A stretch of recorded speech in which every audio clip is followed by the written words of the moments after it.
Camara est poursuivi pour presque 4 infractions. D'abord assassinat, meurtre, ensuite coups et blessures volontaires, ensuite vol aggravé et complicité de viol. Ces infractions-là ont été simplement inventées pour le maintenir en prison. Sinon, en réalité, le colonel Ibrahima Kalonzo n'a commis aucune infraction. Et la preuve irréfutable et indiscutable a été administrée et qui justifie que le colonel Kalonzo, sur plainte du colonel Tchebro, qui était son chef direct, était effectivement en prison du 3 août au 6 novembre 2009. Il était détenu au PM3 en arrêt de rigueur. Il n'a pas pris ni de près ni de loin aux événements. Même Sori Kondé qui est venu simplement dire qu'il a vu, s'est rétracté, pas sous pression, pas sous intimidation, rien. Un témoin aussi peut se tromper.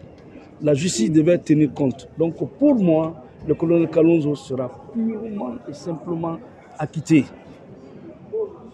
Il ne pourra pas être condamné. Le tribunal ne peut pas le condamner. C'est impossible. Ça, je vous le dis avec certitude si c'est le droit qui est appliqué. Quant à Mamadou Alou Keita, ce pauvre jeune, il convoitait une jeune fille dans une cour là-bas, à Taouia.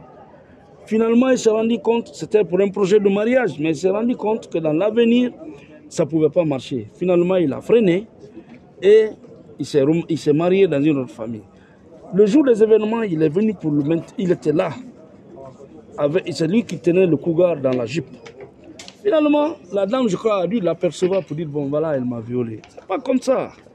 C'était un règlement de compte. Lui, on le poursuit parce qu'il n'a pas épousé cette fille-là, donc il faut le plonger. Mais malheureusement, ça fait 14 ans qu'il est en détention. Nous plaidons également non coupables et nous demandons leur acquittement pur et simple. Et cette fois-ci, s'ils sont acquittés, il ne faut pas que ce soit comme le cas de Guido Fulbert. Parce que dans ce pays-là, on aura tout vu et tout entendu. Quand on t'acquitte, tu dois immédiatement rentrer chez toi.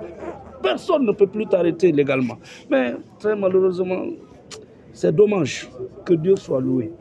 Que force reste à la justice. Merci, maître. Le parquet a requis des condamnations contre vos clients. Non, c'est que le parquet a distribué de façon électronique des condamnations, mais ça ne marchera pas. Justement, vous savez, dans la population ne connaissant pas, donc quand le procureur parle, on pense que c'est déjà la peine. Moi, on dit, mais maître, ne vous fatiguez plus, il est déjà condamné, non? Il dit non, nous allons pour plaider. C'est pas ça. C'est une partie au procès. Je me rappelle du cas d'un jeune gendarme. Aujourd'hui, il est bien placé, je ne dirai pas son nom. Il était impliqué dans le dossier du 19. Sa tante, c'était Mme Fatou Badiar. Le parquet dit oui.